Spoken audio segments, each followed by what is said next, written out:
एक दिन कालिदास जी जंगल के रास्ते कहीं जा रहे थे। गर्मी बहुत थी, इसलिए उन्हें प्यास लग गई। उन्होंने इधर उधर देखा तो एक झोपड़ी दिखाई दी।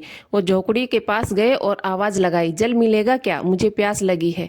आवाज सुनकर एक बूढ़ी औरत बाहर आई और बोली, आप कौन है? मुझे बताओ, मैं आपको जल पिला दूंगी। कालिदास जी बोले, मैं पथिक हूँ, मुझे जल पिला दो। औरत बोली, पथिक तो केवल दो ही हैं, एक सूर्य और दूसरा चंद्रमा, जो बिना रुके निरंतर चलते रहते हैं। आप इनमें से कौन है? मुझे बताओ, मैं आपको जल पिला दूंगी। कालिदास जी फिर बोले, अतिथि हूँ, मैं अतिथि हूँ, मुझे जल पिला दो। औरत फिर से बोली, आप फिर से झूठ बोल रहे हैं, आप अतिथि कैसे हो सकते हैं? अतिथि तो इस संसार में केवल दो ही हैं, एक पैसा और दूसरा यौवन। इनके जाने में तनिक भी देर नहीं लगती। आप इनमें से कौन है? मुझे बताओ, मैं आपको जल पिला दूंगी। अब कालिदास जी प्यास से बहुत ही व्याकुल हो चुके थे। वो फिर से बोले, मैं धैर्यवान हूँ, मुझे जल पिला दो। औरत फिर से बोली, आप मुझे सत्य क्यों नहीं बता रहे? इस दुनिया में धैर्यवान तो केवल दो ही हैं, एक पृथ्वी और दूसरे पेड़ पौधे, जिन्हें हम लोग पत्थर भी मारे तो भी हमें मीठे फल देते हैं, और पृथ्वी जिनका सीना चीरकर अन्न उगाने से अन्न के भंडार भर जाते हैं। आप इनमें से कौन है? मुझे बताओ, मैं आपको जल पिला दूंगी। अब कालिदास जी के धैर्य की सीमा टूट चुकी थी। उनको बहुत ही ज्यादा प्यास, गुस्सा आया और बोले, मैं हठी हूँ, क्या आप मुझे जल पिला देंगी? इस पर औरत बोली, आप हठी कैसे हो सकते हैं?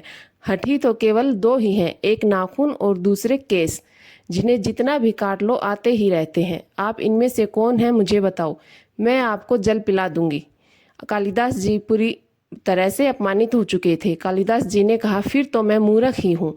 औरत बोली, आप मूर्ख कैसे हो सकते हैं? मूर्ख तो दो ही हैं, एक राजा जो बिना ज्ञान के सभी पर अपनी हुकूमत चलाता है, और दूसरा उसके दरबार का ब्राह्मण, जो राजा को खुश करने के लिए गलत बात पर भी बहस करके उसको सही साबित करने की कोशिश में लगा रहता है। आप इनमें से कौन है? मुझे बताओ, मैं आपको जल पिला दूंगी।